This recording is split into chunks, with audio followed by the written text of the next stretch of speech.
Dear friends, today is Erev Shabbat. The Shabbat we're going to read the Torah portion of Vayigash, which talks about Joseph and his brothers reconciling.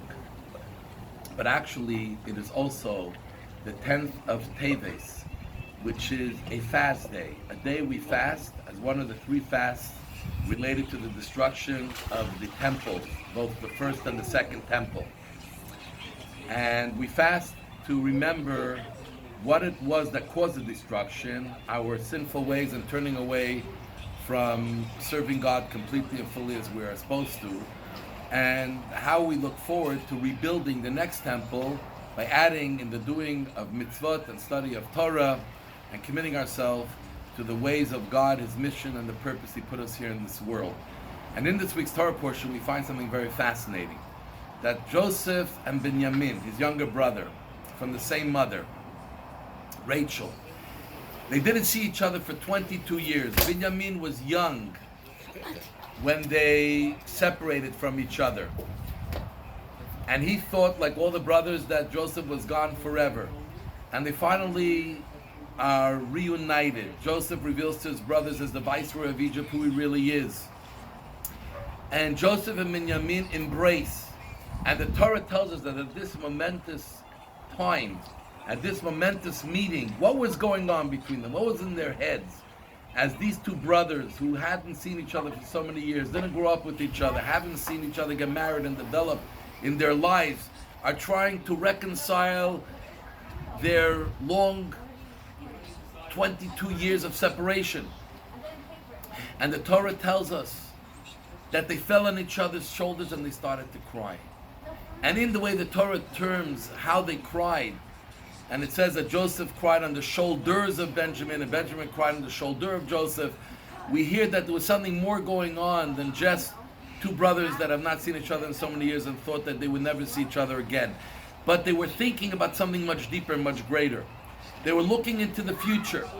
Benjamin saw that in the future, Joseph will house in his territory the Mishkan for 369 years.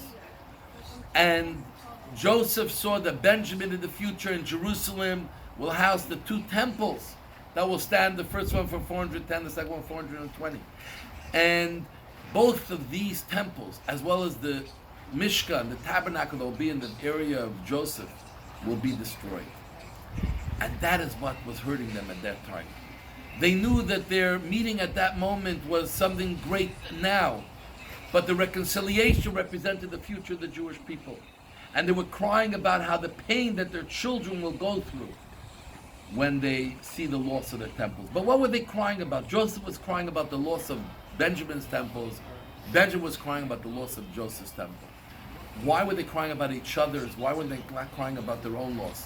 And here we see something very powerful. That when we deal with the loss that comes in our life, crying is not enough. We obviously may feel the pain, but it's a call to action, because our actions, bettering ourselves, fixing the causes of the things that happen in our life, can help change our life and bring us back what we're missing. So, if we lost the temple, how do we bring it back? By adding Torah and mitzvot. Crying will not help. The pain is there, but crying will not help. We cry for someone else's pain. We empathize with someone else's pain. What I cannot do for them, they need to do for themselves. But for ourselves, it's a call to action, not for crying. So as we are fasting on the day, to remember the first part of the process of the destruction of the temple, when Jerusalem was surrounded by the Babylonian army, and then later, hundreds of years later, by the Romans, you have to remember the temple was destroyed, but it's not lost, because it's your and my temple. And we can bring it back by our actions. So let's learn from Joseph and Benjamin that they didn't cry for their own temple. They cried for the others. So to us, let us have a call to action. Especially now that everyone's winding down from the end of the year. It's been a rough year, a tough year. People are taking off from work. People are staying home with their children, or they're alone with their family. Use this time to recommit yourself, to strengthen. As we're going into the fiscal new year, into the Gregorian new year, to strengthen yourselves in your commitment to Torah study, to the doing of mitzvahs, These are the things that will help rebuild the third temple very quickly in our days. And the reconciliation that happened in Egypt will be complete because we'll be beyond the destructions. We'll be at a time of construction of the new temple. May it happen quickly in our days. So I want to wish you all a Shabbat Shalom. May God bless you all. We love you all. Candlelighting time in Montreal will be 3:58 p.m. and the fast of the 10th of Tevet finishes at 4:51 p.m. after Shabbat begins. Have an easy fast and Shabbat Shalom and all the best.